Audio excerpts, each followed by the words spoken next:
Live हो गए लोग। Good afternoon everybody. सब लोगों को गुड आफ्टरनून। एवरीबॉडी बोल देते हैं तो सब समझता है सब। सर क्या बोल दिए? एवरी मने मतलब सबनी के। जय Hind sir. Sir PDF revise नहीं कर पा रहे हैं, डेली डेली ये पीडीएफ डाल दिए आज। ठीक है, पीडीएफ अपलोड हो गया। पीडीएफ अपलोड हो गया। क्लास के बाद जाके देखिए। इकोनॉमिक्स का क्लास कब से स्टार्ट होगा? अभिषेक कुमार जी, जैसे क्लास स्टार्ट होगा, बाबू मेरे ध्यान से समझो। आगे हम देखिए, आज कोई भी क्लास स्टार्ट होगा ना, 2 मिनट हम आपको आपके डाउट्स को बताएंगे, फिर लास्ट में 2 मिनट डाउट्स को बता देंगे। तो शुरुआत वाले 2 मिनट में देखिए, कोई भी क्लास स्टार्ट होता है ना, तो आपको पता है फिलहाल में लगभग 3 लाख लड़कों के एडमिशन की व्यवस्था हो गई है। ठीक है, तो जब तक 2 लाख लड़के आप लोग में नहीं भर जाते हैं, तब तक हम यूट्यूब पर अनाउंस नहीं करेंगे। सबसे पहले आप ही लोग से अनाउंस करते हैं कि कैसे क्लास आने वाला है। ठीक है, अभी थोड़ा सा ना हमको हाँप जा रहे हैं, थोड़ा पता नहीं क्यों, लगता है हमको कोरोना होके चला गया इसलिए। आगे देखिए सर, पीडीएफ डाल दिए। हाँ, टेंशन नहीं लीजिए, आप डाल दिए। दरोगा के बैच, दरोगा स्पेशल बैच में एडमिशन लेना, अब नहीं होगा। बाबू उसको हम एडमिशन 11 रुपया दे के पछता रहे हैं। ऐसा ऐसा लुल्ल लड़का आ गया, ऐसा दिमाग खराब होता है।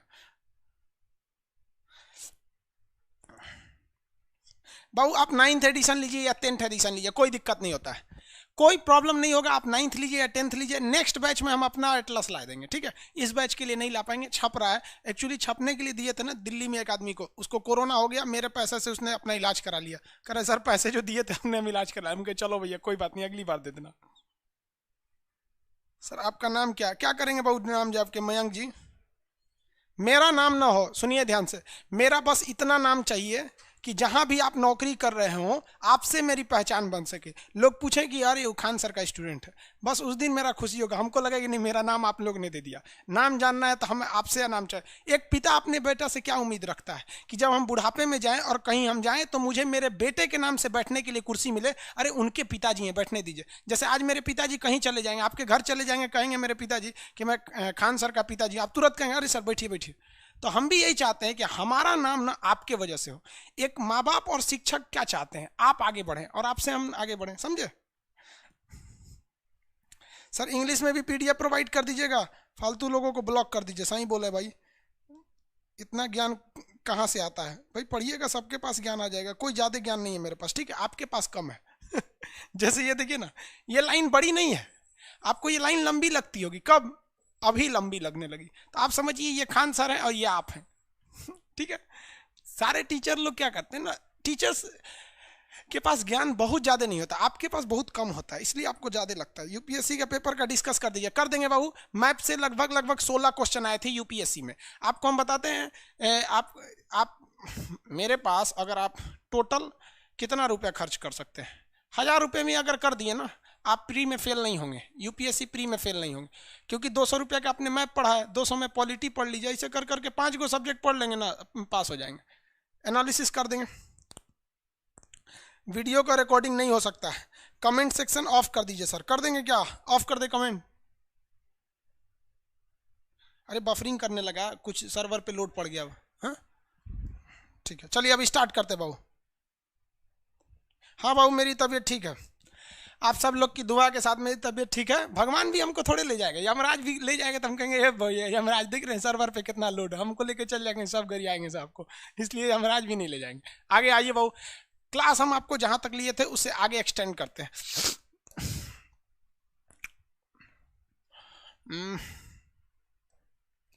अफगानिस्तान आपको समझा दिए थे। देखिए बाबू, इस वाले नक्शा में आपको पीओके कटा हुआ दिखता है। ठीक है, अब हर इंसान की अलग अलग मानसिकता होती है और सोचने का तरीका अलग अलग होता है। हमारा ये सोचना है कि हम जब जब देखेंगे कि हमारा ये पीओके कटा है, तब तक साला हमको गुस्सा लगेगा।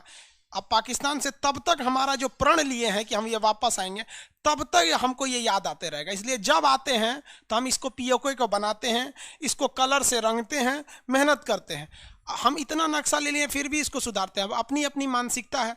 हम ये कहना चाहते हैं कि एक न एक दिन हमारे विद्यार्थी में से कोई ना कोई होगा जो आगे जाके इस देश की कमान को संभालेगा, और ये हमारा मेहनत वो उस दिन रोक देगा। फिर हमारा जब पीओके हो जाएगा तो हमारा नक्शा पूरी दुनिया देखेगी। अभी तो ये हो गया कि भैया हम नहीं दिखाएंगे तो कोई दिक्कत नहीं। अलग अलग मानसिकता होती है लोगों की। चलिए देखिए बात, देश बताएंगे, फटाफट स्टार्ट करेंगे। सार्क में कितने देश? सार्क में जितने देश है सबका नाम बताएंगे। सार्क में देश। कोर्स वैलिडिटी क्या है सर? 2 से 2.5 महीना, दिसंबर तक चलेगा ये कोर्स, क्योंकि बीच में अक्टूबर नवंबर दिसंबर तक क्लोज चलेगा। सार्क में कितने देश? 8। 8 के नाम बता देंगे ना? कौन कौन? जॉर्जिया, मालदीव, श्रीलंका, भारत, पाकिस्तान, नेपाल, भूटान, बांग्लादेश। हो गया। अरे कौन बोलता है बीपीएससी? कहीं कहीं यहाँ देखता है यूपीएससी का हम गारंटी लेते हैं, तुमको 1000 रुपये का कोर्स कर लोगे यूपीएससी पास हो जाओगे, तो बीपीएससी बोलता है। अरे जिस पानी में हाथी डूब जाए गधा पूछेगा कि हम हेल जाएंगे। बीपीएससी बोलता है। Very good. आसियान में कितने देश?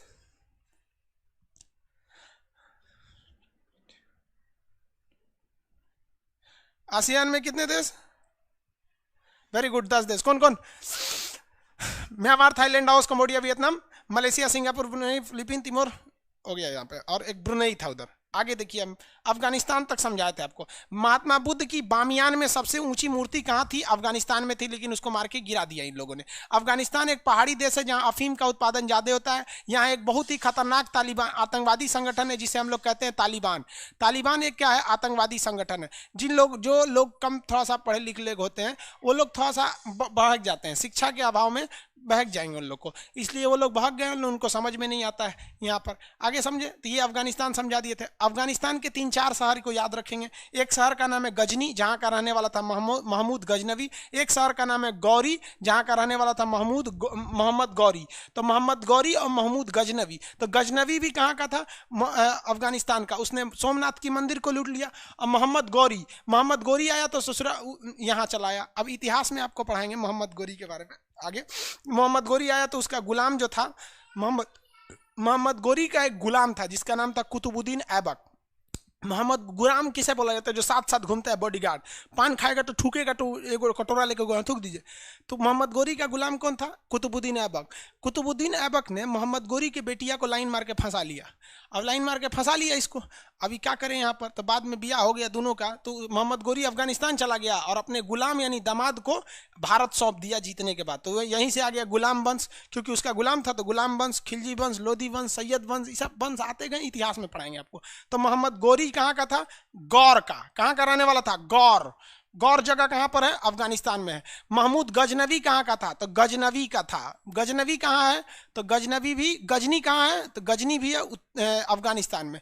बामियान कहाँ है? अफगानिस्तान में। बामियान क्यों प्रसिद्ध है? महात्मा बुद्ध की मूर्ति की वजह से। काबुल किसकी राजधानी है? तो अफगानिस्तान का। तो इतना तो पता चल गया ना अफगानिस्तान में। अफगानिस्तान भारत का दोस्त है या दुश्मन? दोस्त है। वहाँ के लोग हमारे दोस्त है। आप शायद नहीं पढ़े होंगे, हम लोग के साथ अफगानिस्तान के लड़के पढ़े थे जब हम लोग इलाहाबाद में पढ़ते थे। बहुत वो लोग दिल से रिस्पेक्ट करते हैं अफगानिस्तान को, क्योंकि अफगानिस्तान को हम लोगों ने बिजली घर दिया, सालमा बांध बनाया। अफगानिस्तान के लोगों को हमने संसद भवन दिया। हम लोगों ने मुंबई बंदरगाह से चाबहार तक अनाज भेजा, गेहूं, और फिर ट्रेन से पहुंचाए अफगानिस्तान में। अफगानिस्तान में रेलवे लाइन बिछा रहे हैं हम लोग। तो अफगानिस्तान के लोग दिल से पसंद करते हैं हम लोग को, और बहुत अच्छी बात है। लेकिन अब पाकिस्तान क्या है, यहाँ के आतंकवादियों को कहता है कि तुम भारत को मारो। जितना वो भारत के लोगों पर हमला करता है, तो वहाँ तो भारत के लोग हैं नहीं, भारत ने वहाँ पर इन्वेस्टमेंट किया है, तो वो गिराता है। उतने वहाँ के लोगों के लिए हमारे दिल में रिस्पेक्ट बढ़ जाता है, और वहाँ के लोग भी हमें रिस्पेक्ट करते हैं। आप कभी ये नहीं देखे होंगे कि पर्टिकुलर अफगानिस्तान से भारत के खिलाफ कोई एक्शन आया हो। जहाँ 370 के मामले में कश्मीर हमसे पाकिस्तान खटका रहता है, अफगानिस्तान हमारे साथ रहता है, यूएनओ में हमारे साथ रहता है। तो ये एक अच्छी नीति है, बहुत बेहतरीन है। और ये हमारी विदेश नीतियाँ सब पे सेम चलती है। देखिए, सरकार बदल जाती है वो अलग बात है, लेकिन विदेश नीतियाँ नहीं बदलती है। तो ये आप समझ रहे होंगे। गजनी, गौरी कहाँ पे है? गजनी और गौरी, ये इतिहास से याद रखिएगा। गजनी का रहने वाला था महमूद गजनवी, गौरी का रहने वाला था मोहम्मद गौरी। महात्मा बुद्ध की सबसे ऊंची मूर्ति अफगानिस्तान के बामियान में, काबुल यहाँ की राजधानी। अफगानिस्तान और पाकिस्तान को अलग करने वाली रेखा का नाम बताइए फटाफट। पॉलिटी के क्लास फर्स्ट में बताए थे, अफगानिस्तान पाकिस्तान को अलग करने वाली रेखा का नाम फटाफट।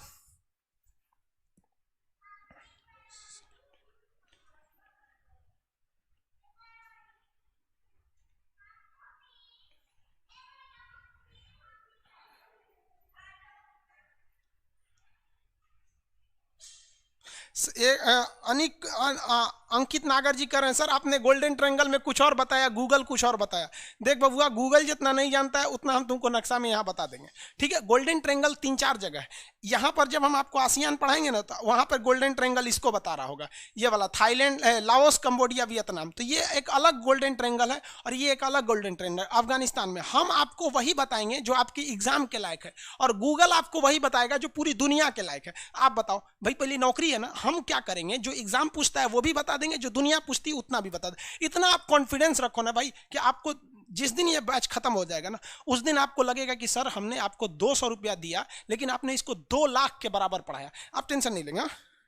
Durand line, very good, Durand line. अरे हाँ, वेरी, एक लड़का और पूछ रहे हैं, बता रहे हैं कि सर वहां पर अलग करने के लिए एक हिंदुकुश माउंटेन भी है। Very good. देखिए, अगर हम पूछेंगे कि ज्योग्राफिकली, भूगोल के हिसाब से कौन अलग करता है, तो वो हिंदुकुश माउंटेन हो जाएगा, उसके इधर रहने वाला हिंदू कहलाता है। याद रखिएगा, हम भी ज्योग्राफी के हिसाब से हिंदू हैं और आप सनातन धर्म को मानने वाले आप भी हिंदू हैं। हिंदू कोई धर्म नहीं है, आप इसे अन्यथा नहीं लीजिएगा, बात को समझिएगा। सनातन संस्कृति होती है। आज तक हमने कहा है कि हिंदू संस्कृति है, सनातन संस्कृति आदमी बोलता है, तो इस साइड का एरिया क्या कहलाता है, हिंदू कहलाता है। हिंदुस्तान का मतलब ये नहीं होता है कि हिंदुओं का स्थान, समझ में आ रहा है कि नहीं, इस ओर रहने वाले का। आप समझते होंगे इस चीज को, अब बात है। और पॉलिटिकली कौन अलग करता है, तो डूरंड लाइन अलग करती है। अफगानिस्तान में पहाड़ है या नहीं है, केवल और केवल ससुरा वहां पहाड़ है। जहां पहाड़ रहेगा वहां ठंड होगी, और जहां पे ठंड होगा वहां 3 चीज याद रखिएगा, वहां के लोग बहुत गोरे होंगे और वहां के लोग का चमड़ा क्या हो जाएगा, पतला होगा और थोड़ा मेहनती टाइप के होंगे लोग, समझ में आ गया। नेपाल के लोगों को देखिए, चमड़ा पतला होता है, मेहनती होते हैं,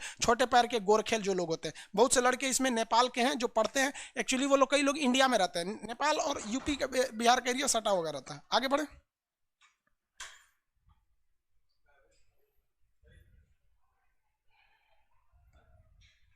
क्या हो गया, छोड़ दीजिए सर। बाहर का आवाज आ रहा है, ओह, एटलस नहीं मिल पा रहा है भाई, ये तो आपकी गलती है। बाहर की आवाज को बंद कर दीजिए। डूरंडाइन, आगे बढ़िए, बहुत अच्छा भाई। हम तो कभी ये उम्मीद नहीं किए थे कि कोई ये माउंटेन भी नाम देगा इसका। मिंदू कुश पर्वत नहीं, वो हिंदू कुश पर्वत है। अरे यार, मिंदू कुश पर्वत नहीं। आगे बढ़े, देखिए, जिन लोगों ने एटलस ले रखा है, बात समझिए, जिन लोगों ने एटलस खरीद रखा है उनको क्या काम है कि उनको फिजिकल मैप, 2-3 चीजें, अब हम ये आज हम इसको बता रहे हैं, कल हम आपको एटलस पे बताएंगे, इसलिए टेंशन नहीं। लेकिन जो लोग एटलस खरीद लिए हैं वो अफगानिस्तान के नक्शा में जाएंगे, जहां लिखा है वो क्या नाम है, काबुल, वहां हाइलाइटर चला देंगे काबुल, जहां बामियान लिखा है वहां बामियान। अब इतना छोटा देश है, इसी में आपको ढूंढना है कहां क्या है, और जो हाइलाइटर चला देंगे उसी पे, सुग्गा कलर का हाइलाइटर लीजिएगा।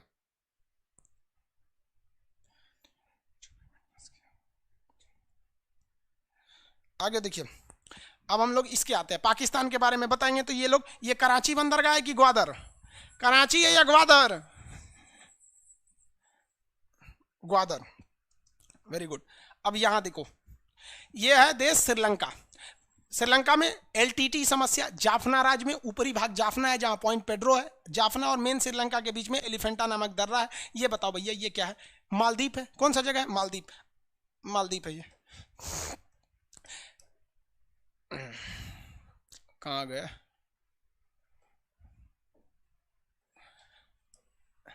ये नक्शा देख रहे हैं, ये पूरा एशिया का नक्शा है।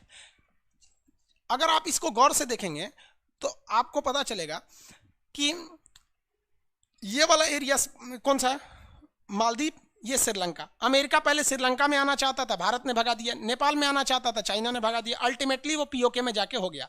इसके अलावे यहाँ पर एक देश है जिसका नाम, एक द्वीप है जिसका नाम है ब्रिटिश इंडियन ओशियन टेरिटोरी। क्या नाम है, ब्रिटिश इंडियन ओशियन टेरिटोरी, क्योंकि यहां पर किसका कब्जा है, ब्रिटेन का है, ब्रिटिश इंडियन ओशियन टेरिटोरी। इसने इसे आजाद ही नहीं किया, और ये हम लोग की लापरवाही थी, हमने इसे भी आजाद कर लेना चाहिए था। और उस द्वीप का जो नाम है, उस द्वीप का नाम है डीगो गार्सिया। क्या नाम है, डियागो, डियागो गार्सिया।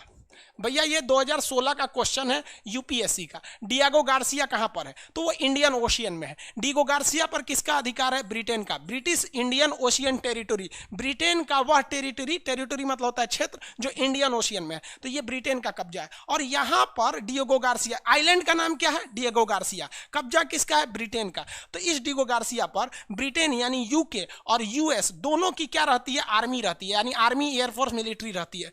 यहां पर इतनी आर्मी है इन सबों की डिएगो गार्सिया बेस पर, जहां पर या पूरे एशिया को कंट्रोल कर सकते हैं। अब सोचिए इतनी आर्मी है कि डिएगो गार्सिया से उड़ान भर के ये लोग कहां गए थे? इराक पर हमला करने गए थे। इतना खतरनाक एरिया है आपका डिएगो गार्सिया। क्वेश्चन में आएगा डिएगो गार्सिया आइलैंड किस कहां पर है? तो इंडियन ओशियन में है। डिएगो गार्सिया कहां पर है? इंडियन ओशियन में है।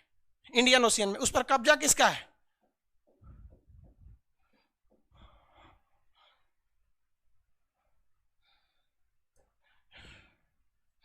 डिएगो गार्सिया पर कब्जा किसका है? ब्रिटेन का। लेकिन वहां किसकी किसकी नौसेना रहती है? किसकी किसकी नौसेना रहती है? नौसेना, वायुसेना, तीनों सेना रहती है।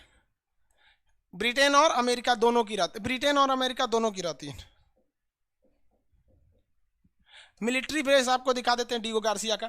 अब ये डिएगो गार्सिया में ना अमेरिका ने पूरी तरह से मिलिट्री बेस बना रखा है। सारे लोग वहाँ, फौज का पूरा अड्डा है, समझिए कि वो पूरी तरह से क्या है? फौज का एक अड्डा है डिएगो गार्सिया। वहाँ केवल फौज ही रहती है, बाकी सबको भगा दिया उन लोगों ने डिएगो गार्सिया से। आपको हम दिखा देते हैं सैटेलाइट इमेज। वो सैटेलाइट इमेज पे आपको थोड़ा सा क्लियर दिख जाएगा डिएगो गार्सिया। वहाँ पे इतनी ज़्यादा फौज रखे रहते हैं सब ये लोग।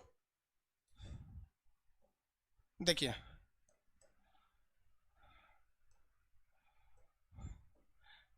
ये आपको डिएगो गार्सिया आइलैंड दिख रहा है। यहाँ पर आपको पूरा क्लियर नहीं दिखेगा क्योंकि सैटेलाइट इमेज कितना अच्छा से निकालेगा। लेकिन यहाँ पे आपको दो एयरपोर्ट दिख रहे होंगे सर। ये एयरपोर्ट के किस लिए हैं भाई? तो सवारी ढोने के लिए नहीं है। ये एयरपोर्ट है एक्चुअली वहाँ पर आर्मी बेस के लिए, वहाँ पे जो आर्मी पर्सन्स हैं सब उनके लिए। ये यहाँ पर आपको जहाज दिखाई देंगे, ये देखिए ये सब लाइन से जहाजें रखी गई हैं।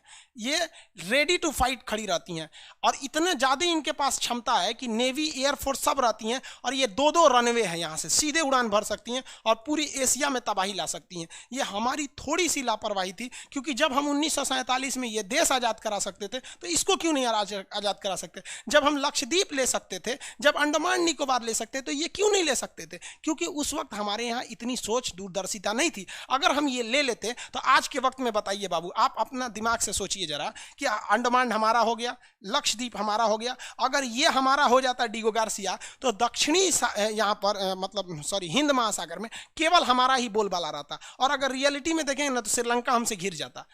अभी श्रीलंका हमारे नीचे, अभी क्या हो जाता? घिर जाता। और अगर श्रीलंका ज्यादा चाइना के फेवर में पटर पटर बोलता ना, तो एक मिसाइल इधर से, एक मिसाइल इधर से, एक मिसाइल ऊपर से, एक इधर से, श्रीलंका था, है नहीं था। कौन श्रीलंका का एडमिशन नहीं ना लिया है? वो तो विदेश वाला लिया ही नहीं, भड़क जाएगा, नगरियाने लगेगा हमको। तो डिएगो गार्सिया समझ में आ गया? Diego Garcia. लेकिन एक बार क्या हुआ, यूपीएससी ने पूछा कि डिएगो गार्सिया, अगली बार यूपीएससी ने वहीं से क्वेश्चन पूछ लिया कि चागोस आर्किपियागो क्या है। तो देखो भैया यहां पर तीन आइलैंड है। कितने आइलैंड है? 3। एक का नाम है चागोस, एक का नाम है आर्किपियागो, एक का नाम है डिएगो गार्सिया। और ये तीनों यूपीएससी में पूछा हुआ है। सबसे ज्यादा आर्किपियागो और डिएगो गार्सिया पूछा है। 4 बार बोलिएगा ना तो याद हो जाएगा। हालांकि आप पीडीएफ आज क्लास के बाद देखिएगा तो आपको पीडीएफ मिल जाएगा। तो आर्किपियागो और डिएगो गार्सिया क्या चीज है? आर्किपियागो, डिएगो गार्सिया क्या चीज है?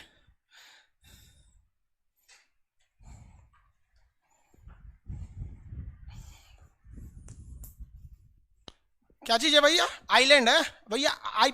आर्किपियागो आइलैंड है, चागोस आइलैंड है, डिएगो गार्सिया आइलैंड है। इन तीनों आइलैंड में से सेना का अड्डा किस आइलैंड पर है? तो डिएगो गार्सिया पर है। डिएगो गार्सिया पर एक्चुअली अधिकार किसका है? तो ब्रिटेन का है। लेकिन दोनों मिलकर रहते हैं। ब्रिटेन अपने चचा को बुला लिया है अमेरिका को कि हम दोनों मिलकर रहेंगे, ये हमेशा मिलकर रहते हैं। अब एक बार क्या हुआ कि हमको याद कंफर्म नहीं है, 2017 या 18 में क्वेश्चन पूछा था कि डीगो गार्सिया द्वीप जो हिंद महासागर में है, इस पर ब्रिटेन और अमेरिका दोनों की संयुक्त सेनाएं रहती है। यह द्वीप पर वास्तव में किसका अधिकार था? तो इस पर वास्तव में अधिकार जो था वो एक देश है जिसका नाम है मॉरिशस। किसका अधिकार था? मॉरिशस का अधिकार था। अब ये मॉरिशस कहां पर है इसको दिखा देते हैं। मॉरिशस का याद रखिएगा, आपसे यूपीएससी टफ नहीं पूछता है, वो यही कहता है कि आपको नॉलेज कंप्लीट होना चाहिए, वो टफ नहीं पूछता है। कहां है भैया? यहां देखिए, यहां एक कंट्री है जिसका नाम है मॉरिशस। ये एक कंट्री है मॉरिशस, और ये है हमारा इंडिया, और ये है आपका डीगो गार्सिया। तो मॉरिशस कहता है कि भैया ये मेरा है, और रियल में ये मॉरिशस का ही था, मॉरिशस का था। और मॉरिशस का भारत से इतना अच्छा संबंध है कि मॉरिशस ने हमें यहाँ अपना एक सेना का अड्डा बनाने के लिए जमीन दे रखा है। तो कंप्लीट याद रखेंगे डीगो गार्सिया के बारे में। मेरे बारे में खटाखट आंसर बताते चलिए। डीगो गार्सिया पर एक्चुअल अधिकार किसका था? डीगो गार्सिया पर एक्चुअल अधिकार किसका था? वेरी गुड, मॉरिशस का था, मॉरिशस का था। वर्तमान में डीगो गार्सिया पर किसका अधिकार है? वर्तमान में डीगो गार्सिया पर किसका अधिकार है? ब्रिटेन, यूके लिख सकते हैं, बस ब्रिटेन को यूके भी लिख सकते हैं। यूके। कितने देशों की सेना रहती है? कितने देशों की सेना रहती है? ब्रिटेन और यूएसए, यूके और यूएसए दोनों की, यूके और यूएसए की। कितने लोग बता सकते हैं यहां तीनों द्वीप का नाम बता सकते हैं? तीनों जो आपसे क्वेश्चन पूछता है, तीनों एक ही पास है सर, तीनों का नाम कितने लोग बता सकते हैं? देखते कितने लोग बता सकते हैं। हालांकि आपको तो पीडीएफ में दिया ही हुआ है। वेरी गुड, 2 देशों की सेना रहती है।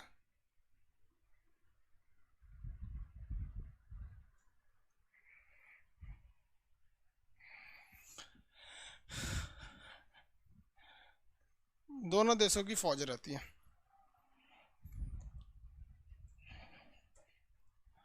तीनों का नाम, हाँ वेरी गुड, चागोस, आर्किपियागो और डीगो गार्सिया।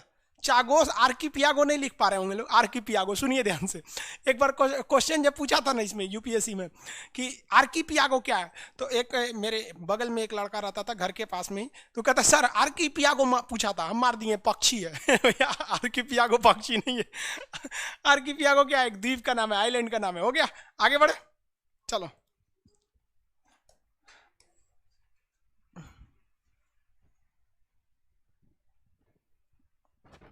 चल जाएगा बैटरी। अब आते हैं हम लोग नेपाल पर। कहाँ आते हैं? नेपाल। अभी केपी शर्मा ओली साहब थोड़ा भड़के हुए हैं नेपाल को लेकर। अगर आप नेपाल को देखिएगा तो नेपाल एक लैंडलॉक कंट्री है। लैंडलॉक उसे कहते हैं जो चारों ओर से जमीन से घिरी रहती है। अब आप देखिए ना, 3 ओर से तो ये इंडिया से ही घिरा हुआ है, और एक ओर से किससे घिरा हुआ है? ये एक ओर से घिरा हुआ है चाइना से। तो नेपाल जो है वो एक ओर से चाइना से घिरा है और 3 ओर से इंडिया से घिरा हुआ है।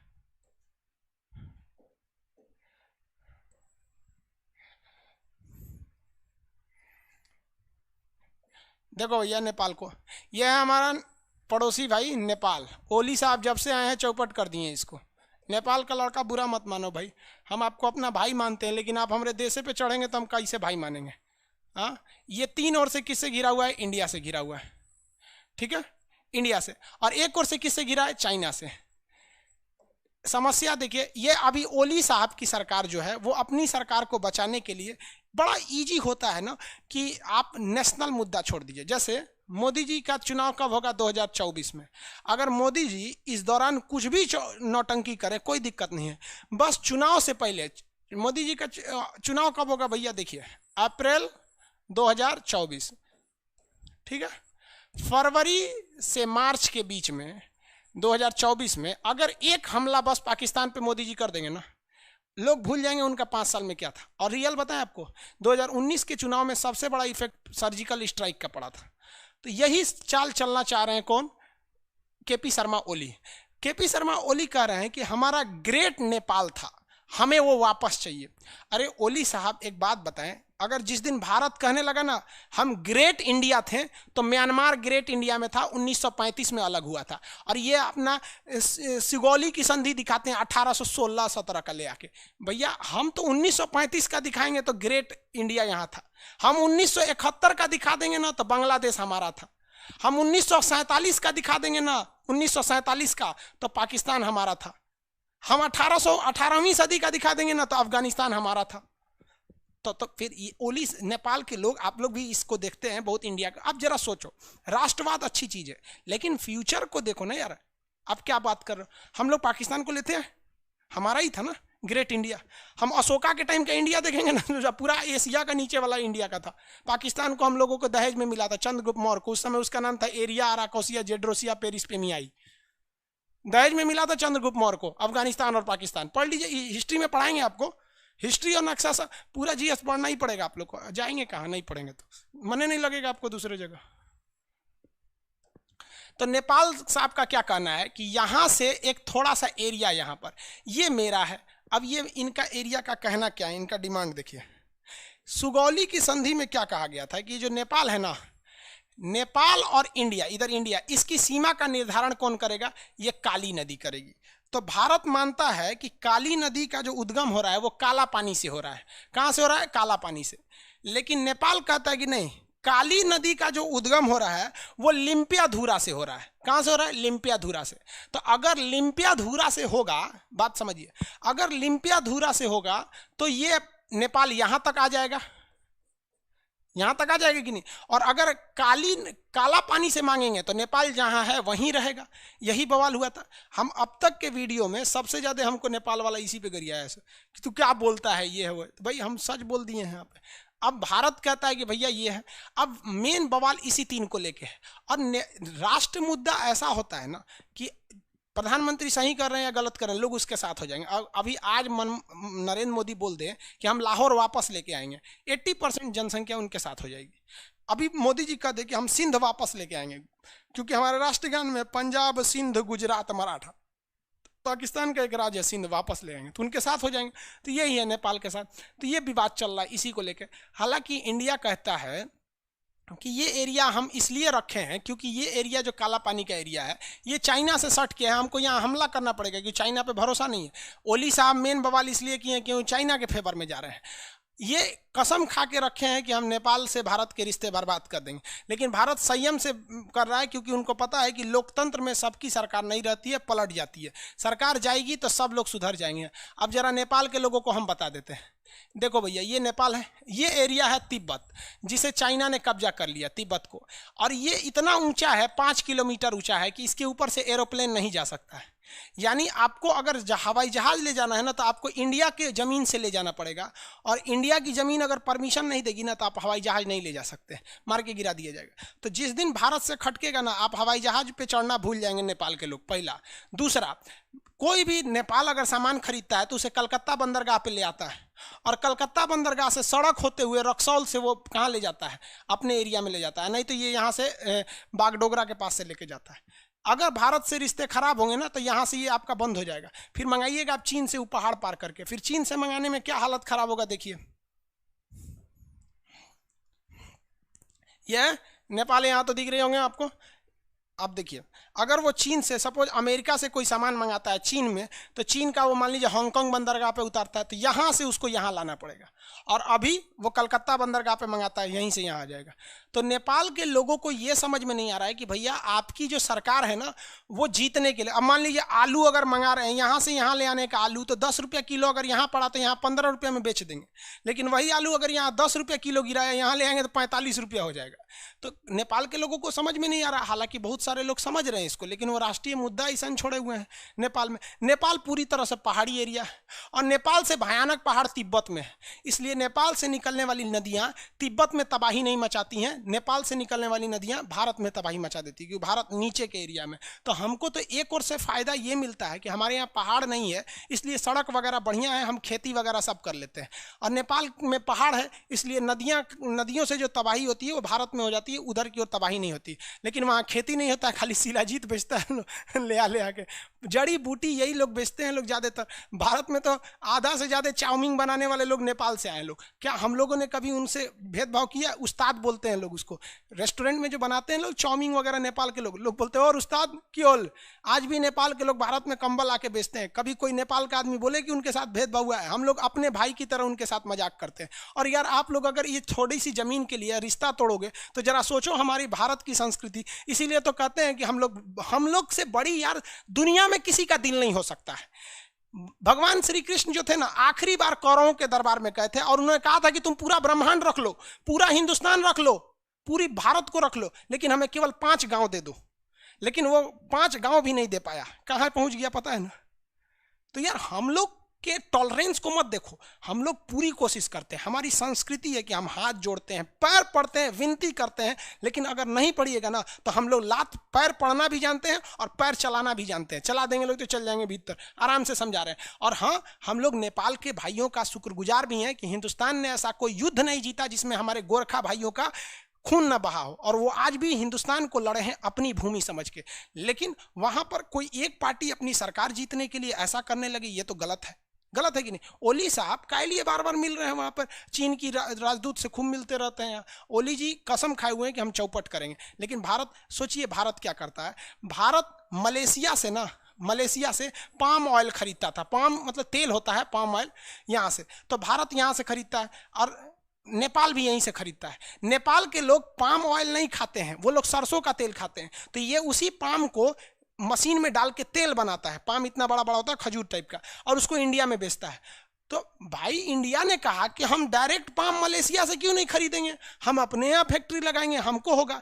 तो नेपाल ने कहा तब तो हमारे लोग बेरोजगार होंगे। सोचिए हम नेपाल से कितनी लगाव रखते हैं। हमने कहा ठीक है, आप भी यहाँ से पाम खरीदिए और यहाँ कारखाना लगा के आप यहाँ तेल सप्लाई कर दीजिए, आपका भी रोजगार मिलेगा, हमारा भी रहेगा। हम आज बंद कर देंगे तो क्या कर लेंगे आप? कुछ नहीं। और ओली साहब यही चाहते हैं कि भारत कोई एक्शन ले ले उनके खिलाफ, ताकि वो जनता को कह सके देखो भारत ने क्या किया, देखो भारत ने क्या किया, ताकि उनको वोट मिल सके। और भारत सरकार एकदम चुप है, एकदम बहुत बेहतरीन काम कर रहे हैं। गवर्नमेंट को भी, मोदी जी को भी सोच समझ के काम करना चाहिए कि कोई बहक गया है तो ऐसा नहीं है कि लाठी का जवाब लाठी से भी दीजिएगा। एक वक्त हम लोग गांधी वाले देश हैं, लेकिन ऐसा नहीं देखे, इसी देश में भगत सिंह भी थे, इसी देश में सुभाष चंद्र बोस भी थे। तो हम लोग पहले गांधी जी का प्रयोग करते हैं, उसके बाद कोई दिक्कत नहीं है। तो ये नेपाल समझ में, नेपाल पूरी तरह से पहाड़ी एरिया है। पूरा का पूरा नेपाल में क्या भरा हुआ है? पहाड़ भरा हुआ है। और पहाड़ जो है सर ना, बहुत ऊंचे ऊंचे पर्वत हैं सब वहाँ पर, और इतने भयानक भयानक पहाड़ हैं जिसका कोई हद नहीं।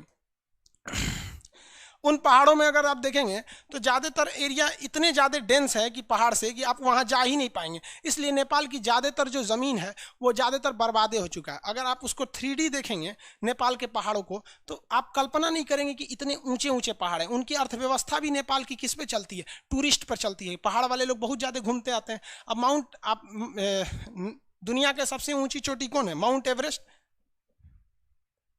माउंट एवरेस्ट देख लीजिए, माउंट एवरेस्ट।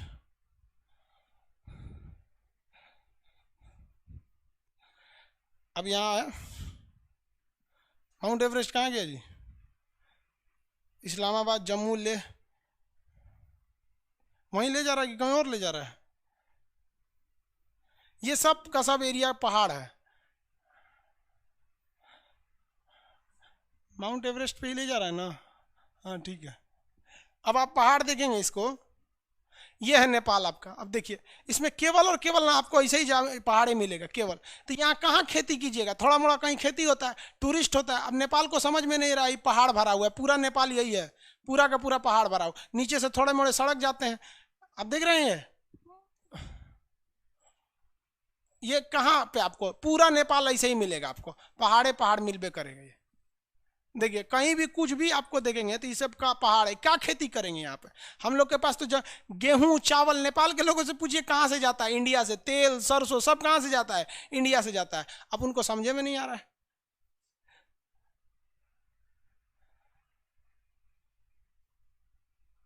समझ, देखिए पूरा चारों ओर से नेपाल में पहाड़ है। समझा क्या? अब नेपाल जी ने जो नया नक्शा जारी किया है उसको देख लीजिए, न्यू मैप ऑफ नेपाल। अब उसने क्या किया है ना, अपने नए नक्शा में एक्स्ट्रा एरिया को जोड़ दिया है जो उसमें पहले नहीं जुड़ा हुआ था। यहाँ पर उसने एक्स्ट्रा एरिया जोड़ दिया, काला पानी और लिम्पिया धुरा वाला।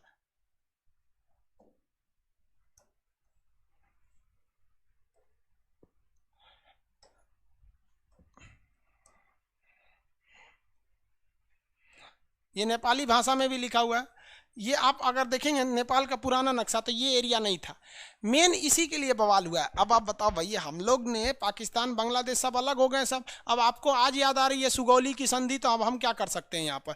ये तो वैसे भी आप लड़ के तो लेंगे नहीं, क्योंकि हमारा आपसे रिश्ता खराब होगा, फिर आपको दिक्कत आएगा। ये एरिया नेपाल का देखेंगे ना तो नीचे का थोड़ा सा एरिया समतल मैदान है, बाकी पूरी तरह से पहाड़ है। नेपाल में दो सबसे महत्वपूर्ण पहाड़ हैं। एक है आपका माउंट एवरेस्ट। माउंट एवरेस्ट जो है वो यहाँ इस एरिया में, यहाँ पर है माउंट एवरेस्ट। नेपाल का सबसे महत्वपूर्ण पहाड़ माउंट एवरेस्ट और मैकालू। माउंट एवरेस्ट और मैकालू नेपाल की सबसे महत्वपूर्ण चोटियां हैं सब। ये जब हम हिमालय पढ़ाएंगे तब आपको बताएंगे कि इन चोटियों का पश्चिम से पूरब क्रम क्या है और पूरब से पश्चिम है, क्योंकि ये एक कई बार क्वेश्चन में पूछा है। 4 ठो पहाड़ की चोटियां दे देंगे, कहेगा पश्चिम से पूरब और पूरब से पश्चिम। नेपाल जड़ी बूटियों के लिए प्रसिद्ध है। नेपाल में 2 शहर सबसे महत्वपूर्ण है, 3 शहर याद रखिएगा नेपाल का। काठमांडू उसकी क्या है, राजधानी है। नेपाल की राजधानी काठमांडू। इसका 2, एक विराटनगर, एक आपका सीता जी जहाँ हुई थी जनकपुर, तो जनकपुर में सीता जी हुई थी। और 2 औद्योगिक शहर, एक आपका हो गया काठमांडू और दूसरा हो गया विराटनगर। विराटनगर कहाँ पे है, नेपाल में है। नेपाल के पास जिनका नक्शा होगा नेपाल का, उनके पास देखिए, आप लोग जो एटलस खरीद लिए हैं देखिए फटाफट, नीचे में होगा विराटनगर, यहाँ होगा काठमांडू। नेपाल की राजधानी काठमांडू। बता सकते हैं काठमांडू में कौन सा मंदिर है? फटाफट बताइए, क्वेश्चन पूछा हुआ है। काठमांडू में विश्व प्रसिद्ध मंदिर कौन सा है?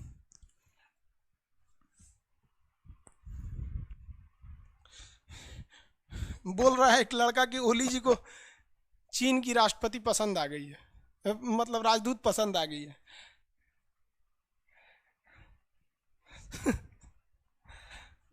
मंदिर का नाम बता सकते हैं? Pashupati, very good. पशुपतिनाथ जी का मंदिर है। पशुपति किसे कहा जाता है? शंकर जी को। शंकर जी का बहुत विशाल मंदिर है यहाँ, पशुपतिनाथ मंदिर बोला जाता है, नाम है। अरे पति मतलब क्या होता है भैया? पति मतलब होता है ध्यान रखने वाला। जो आपका ध्यान रखे उसी को क्या कहते हैं? पति। जैसे जो प्रजा का ध्यान रखे, प्रजापति। ध्यान से, प्रजा का ध्यान रखे प्रजापति। जो पूरे राष्ट्र का ध्यान रखे राष्ट्रपति। समझ में गया? जो महिला का ध्यान रखे ससुरा चाय पत्ती। महिला उसको पति थोड़े छोड़ती है, चाय पत्ती बना देती है उसको। समझ में गया? आगे देखिए नेपाल के बारे में। आगे जब हिमालय पढ़ाएंगे ना तो हम इसमें हिमालय पढ़ाएंगे। हिमालय के छोड़ के बाकी नेपाल में है क्या? एक काठमांडू घूमने वाला जगह, पशुपति जी का मंदिर है। बाकी नेपाल लैंडलॉक कंट्री है, ऊपर में चाइना से, नीचे से इंडिया से। बाकी हिमालय का चीज़ है, हिमालय अलग से टॉपिक है, उसमें आपको क्लियर करेंगे। अगला जो है जगह है भूटान है। अगला जगह का नाम क्या है? भूटान।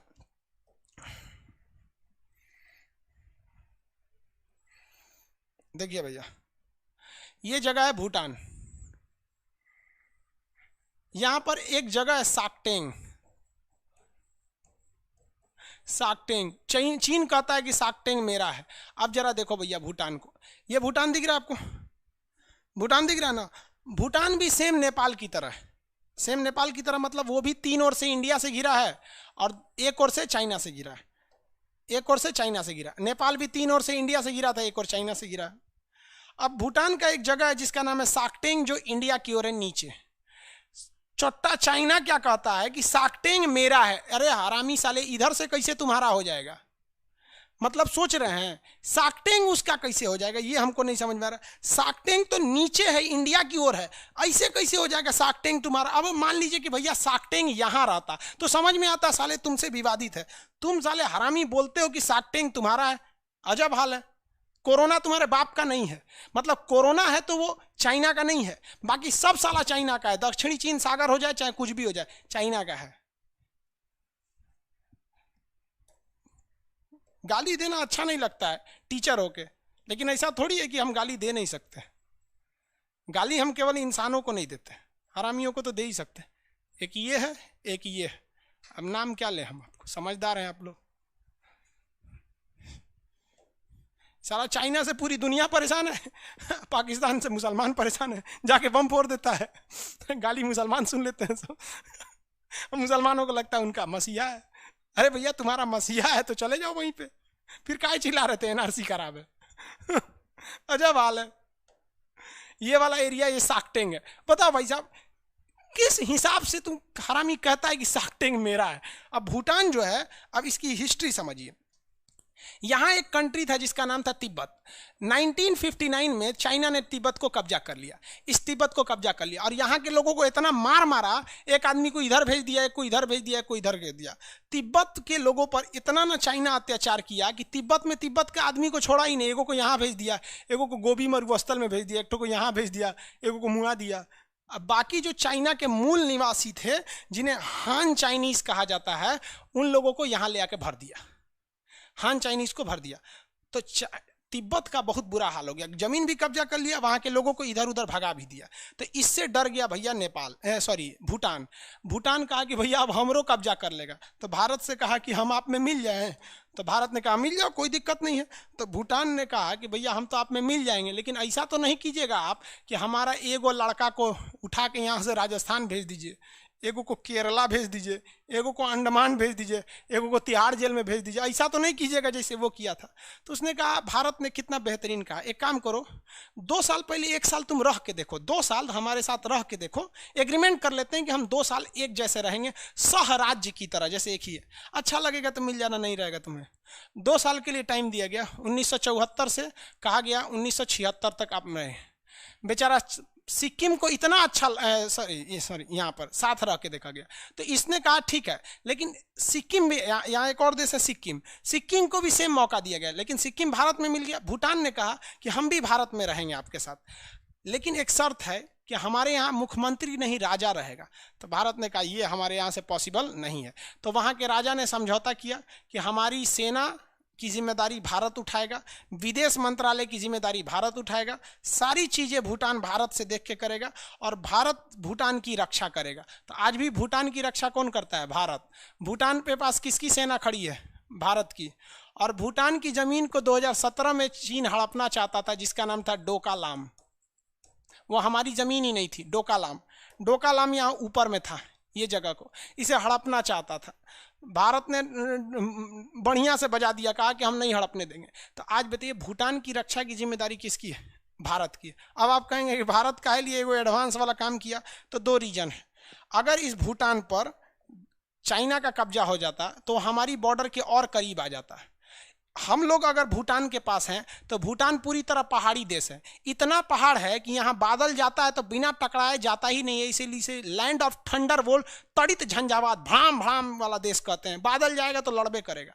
तो इस ऊंचाई पे अगर चाइना आ जाता तो हम लोग तो मरा जाते लोग। तो हम लोग इसकी रक्षा के बहाने, हम रक्षा थोड़ी कर रहे हैं इसकी, मेन उद्देश्य देखेंगे तो चाइना को काउंटर कर रहे हैं। इतना ऊंचा का एरिया कि धूर थार के रख देंगे तुमको यहाँ पर। तो भूटान की रक्षा की जिम्मेदारी कौन है? भारत है। भूटान में एक पहाड़ है जिसका नाम है काला पर्वत, ब्लैक माउंटेन। क्या नाम है? काला पर्वत या ब्लैक माउंटेन। थंडर बोल्ट यानी तड़ित झंझावात का देश किसे कहा जाता है? भूटान को। तड़ित झंझावात का देश किसे कहा जाएगा? Bhutan. Land of thunder bolt Bhutan को कहा जाता है।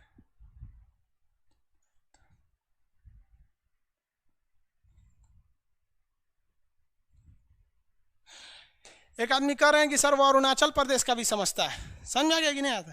अजब हाल है।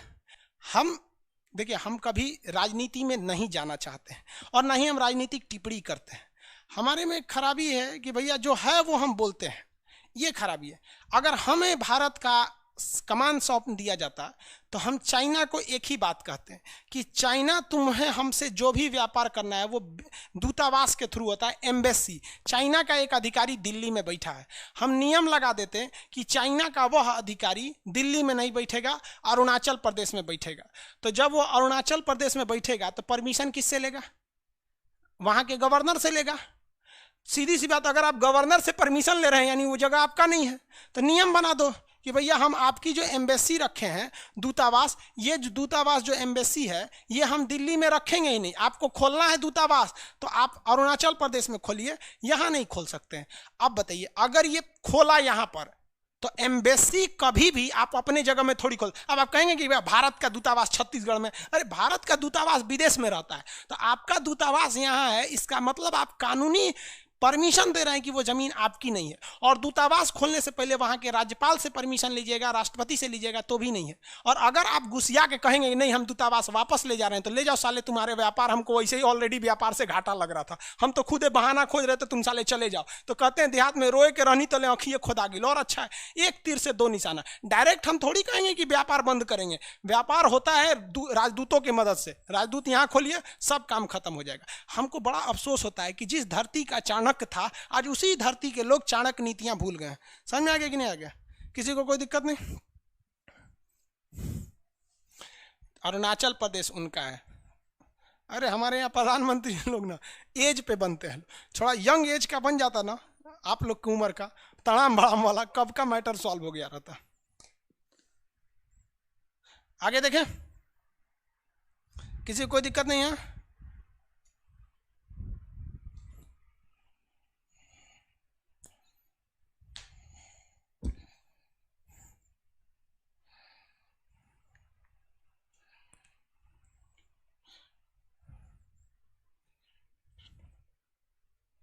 हाँ, पशुपति मंदिर के लिए डोनेट किया गया है, भारत सरकार की ओर से डोनेट किया गया है, अच्छी बात है। नेपाल में भूकंप भी आया था तो हम लोगों ने डोनेट किया था।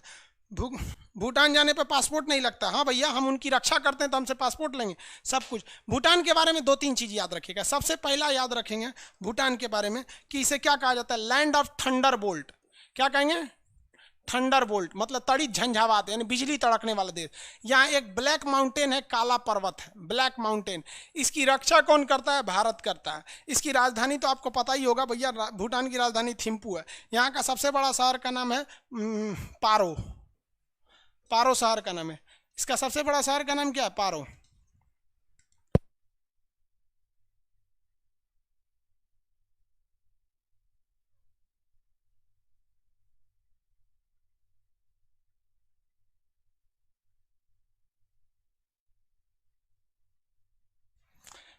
देखिए ये पारो है। अब यहां पर भारत सरकार ने एक चीज देखा, भूटान जो है ना पूरी तरह से पहाड़ का एरिया है। ये भूटान पूरी तरह कैसा है? पहाड़ है। और यहाँ से जो नदियाँ निकलती हैं ना, ये बहुत ही रफ्तार से नदियाँ निकलती हैं। नेपाल में भी नदियाँ निकलती हैं लेकिन बर्फ़ से ढक जाती हैं। लेकिन भूटान की नदियाँ में ना रफ्तार बड़ी तेज़ रहता है। भूटान से आने वाला पहाड़ एकदम खड़ा ढाल है, और अगर यहाँ बांध बना के बिजली बना दिया जाए तो एक नंबर हो जाएगा। तो भारत ने यहाँ 3 बिजली घर बनाया है। एक का नाम है आपका ताला प्रोजेक्ट, एक का नाम है चूखा प्रोजेक्ट, एक का नाम है दो गाछू प्रोजेक्ट।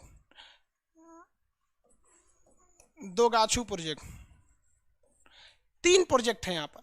बिजली घर भारत ने बनाया, पैसा अपना लगाया, डिजाइन खुद बनाया। बिजली जो बन जाती है वो सारी की सारी बिजली भूटान को दे दी जाती है। लेकिन भूटान जो है वो डेवलप कंट्री नहीं है, इसलिए बिजली का ज़्यादा यूज नहीं कर पाता है। जो बिजली बचती है ना, देखिए हमारे हिंदुस्तान की संस्कृति, हम उस बिजली को खरीदते हैं। सोचिए, बिजली घर मेरा, टेक्नोलॉजी मेरी, इंजीनियर मेरा, पैसा मेरा। जितनी बिजली चाहिए तुम फ्री में ले जाओ, और जो बच जाए वो हमको बेच दो। अगर ये काम नेपाल के लोग पूछो क्या ऐसा चाइना तुमको करके दे सकता है? साला तुमको वैश्या बना देगा, नेपाल को ले लेगा तो वहाँ पर, यहाँ पर। तो ये हो गया। अब यूपीएससी में क्वेश्चन पूछा था कि ताला परियोजना कहाँ है, तो लड़का मार दिया अलीगढ़। अरे भैया, अलीगढ़ में ताला उद्योग है, ताला इंडस्ट्री, और ये ताला प्रोजेक्ट है। ताला project is a hydro electric power plant made by India in Bhutan. तो भूटान में ताला परियोजना है। समझ में आ गया कि नहीं आ गया? दूसरा चूखा और एक दोगाछू, ताला चूखा दोगाछू, ये वाला यहाँ पे। पहाड़ का नाम क्या है? Black mountain. यहाँ बौद्ध धर्म की अधिकता है। बौद्ध धर्म की क्या है? अधिकता है। किसी को कोई दिक्कत नहीं यहाँ तक में? तो भूटान तक समझ में आ गया आप लोग को। भूटान की राजधानी थिम्पू। ताला परियोजना कहाँ है? चूखा कहाँ है? दोगाछू कहाँ है? हो गया।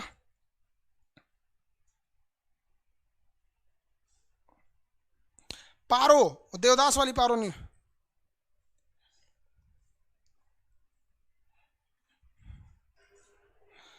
विवेक कुमार जी, मेरा प्रणाम स्वीकार करें। भाई हम सबका प्रणाम स्वीकार करें। नेपाल में 6 घंटा बिजली रहती है। तो भारत सरकार देखिए, नेपाल के लोग देखिए, अरे आप जानबूझ के अझुराइएगा तो हम क्या कहेंगे। भारत सरकार ने बोला, मनमोहन सिंह से लेकर मोदी जी से ने बोला, मोदी जी को आए हुए भी अभी 2006 से ये हैं, 14 से ये हैं, और उससे पहले मनमोहन सिंह थे। सबने नेपाल से बोला कि देखो भैया, हम तुम्हारा बिजली घर बना देते हैं, हम बनाएंगे, सब कुछ हम करेंगे, जो बिजली लगेगा तुमको लेना है, तुम हमें बिजली बेच देना। तो कहता है पता है क्या, कि हम बिजली जो बेचेंगे ना उसका पैसा आप डॉलर में दीजिएगा। ले, तू तो जानबूझ के अझुरा रहा है भैया। हमारा रुपया नेपाल में चल जाता है, आप नेपाल में भारत का रुपया दीजिएगा तो चल जाता है, वहां के लोग कन्वर्ट कर लेते हैं, कोई ज्यादा दिक्कत नहीं आता है वहां पे। तो कह रहा है कि डॉलर में दीजिएगा। अब यहाँ भारत की भी गलती है। अरे भैया, जब वो अझुरा रहा है, छोटका बच्चा जीत करता है ना, हम लेमचू से खाएंगे तो दे दो ना यार। अरे पैसा आपको डॉलर ही देना है। मान के चलिए आप वो नेपाल को बिजली आप खरीद रहे हैं, तो बिजली वो हुआ 72 रुपया, 72 रुपया हुआ, कोई दिक्कत नहीं यार, $1 दे दो, बतिया तो बराबर है। लेकिन यहाँ भारत भी तो नहीं गलती करता है, जीत पे अड़ल है। अब यही जीत का फायदा उठा देंगे कौन, केपी शर्मा ओली, वो उठा के चाइना को दे देंगे। चाइना क्या करेगा, यहाँ बांध बना लेगा, बांध बनाने के बाद युद्ध की स्थिति में सोच रहा बांध का सारा फाटक खोल देगा, बिहार में बाढ़ आ जाएगा। तो कहीं ना कहीं हम लोग भी गलती करते हैं। नेपाल में 6 घंटे बिजली रहती है क्योंकि बांध नहीं है, ना उसके पास पैसा है ना टेक्नोलॉजी है। चाइना के पास पैसा टेक्नोलॉजी सब है, और चाइना उसको डॉलर में दे भी देगा। और बदले में चाइना क्या करेगा, इतना ना, चाइना फ्री में बिजली घर बना के देगा उनको, इतना पैसा का बिल थमा देगा कि नेपाल कभी दे नहीं पाए, उसके गुलामे हो जाएंगे। फ्री में चीज चाइना का कुछ होता ही नहीं। फ्री में साला कोरोना नहीं दिया वो, देख रहे हैं, सबको कोरोना फैला के मास्क पहुंचा दिया। तो भारत को आपको थोड़ा बहुत तो समझ में आ गया। भूटान 3 ओर से भारत से, नेपाल भी 3 ओर से भारत से, ऊपर चाइना, इसके भी ऊपर, यहाँ भी पहाड़, यहाँ भी पहाड़। ये हमारा दोस्त है, ये हमारा एकदम जिगरी दोस्त है। यहाँ भी भड़का हुआ है, इसकी पूरी देखरेख हम करते हैं। यहाँ भी पासपोर्ट नहीं लगता है, यहाँ भी पासपोर्ट नहीं लगता है। दोनों के दोनों पहाड़ी क्षेत्र हैं। आगे बढ़े, इतना समझ में आ गया। आज के लिए इतना ही रहने देते हैं। अभी कोई डाउट है तो बोलिए।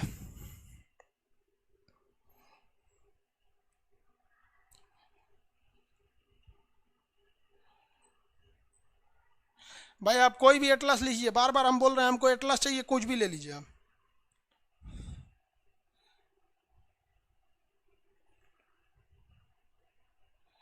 इमोजी बना बना मत भेजो भैया, ताला परियोजना की जगह ताला बना के भेज रहे हो, मजाक थोड़ी हो रहा है।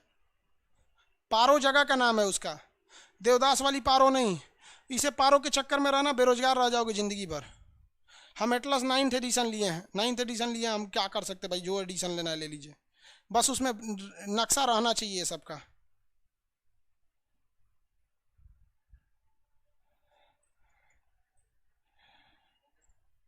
हो गया बाबू, आपका पीडीएफ डाल दिए, आप ले लेंगे वहाँ से। आप डाउनलोड करेंगे जब पीडीएफ ना, तो गैलरी में नहीं जाएगा, ये आपके डॉक्यूमेंट्स में जाएगा या फिर आपके डाउनलोड्स में जाएगा। तो फाइल मैनेजर में जाके खोजिएगा, वहाँ मिलेगा। लैपटॉप से नहीं चलता है, लैपटॉप से मिसयूज ज़्यादा होता है, इसलिए लैपटॉप में नहीं चलता है। बांग्लादेश के बारे में आगे कल समझाएंगे। ज्योग्राफी का नोट्स, अरे ज्योग्राफी पढ़ाए कहाँ की जो तो नोट्स दे देंगे। यूपीएससी 2021 के लिए क्या करें, चुपचाप पढ़ लीजिए बउआ, यूपीएससी को गोली मारिए यहाँ से।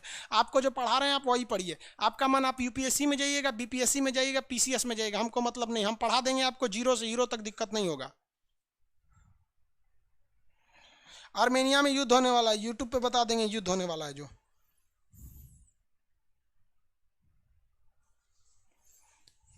कम एज का पीएम कोई दिक्कत नहीं भाई, कम एज का पीएम बनेगा कि नहीं बनेगा कोई ठीक नहीं। राहुल गांधी कम एज का थोड़ी है, 50 साल का हो गया, अब का दोबारा बुढ़ाएगा, सरकारी नौकरी में रहता तो रिटायर होने वाला होता।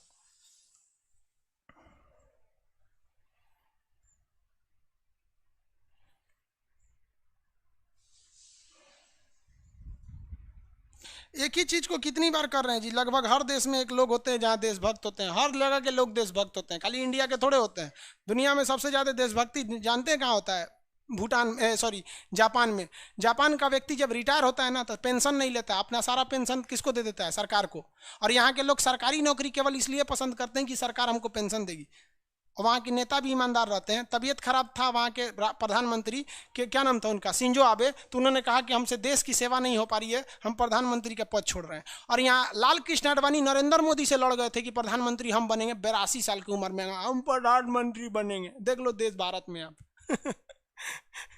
मोदी का विरोध किसने किया था, खुद बीजेपी के सबसे वरिष्ठ नेता लाल कृष्ण आडवाणी 2014 में त्यागपत्र दे दिए थे कि मोदी बनेंगे तो हम छोड़ देंगे। बाद में राजनाथ सिंह बनाए थे। आज ना आप लोग राजनीति करना सीखे हैं, 10 साल पहले जाइए, सब समझ में आ जाएगा।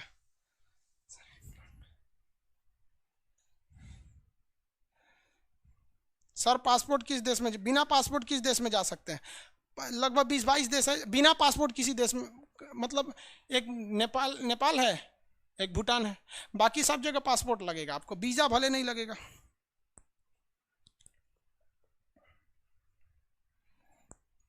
एटलस जो भी ले लीजिए। आप डाउट पूछना है तो पूछिए, उल्टा सीधा कमेंट नहीं करिए। हो गया ना? बस करते हैं, वो सारे सर्वर को ऑफ कर दीजिए। चलिए आप अगला क्लास कल करेंगे। हाँ, कल हम आपको एटलस भी